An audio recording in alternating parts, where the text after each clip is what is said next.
Yaxşı yol, salamat get, ey Allah'ın böyük ayı. Salamat get, ey Allah dostlarının bayramı.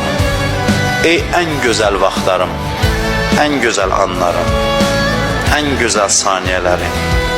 Salamat gedin ey Ramazan ayının gündəlik duaları. Salamat gedin ey səhər vaxtları. Ey o başlana oyandığım saatlar.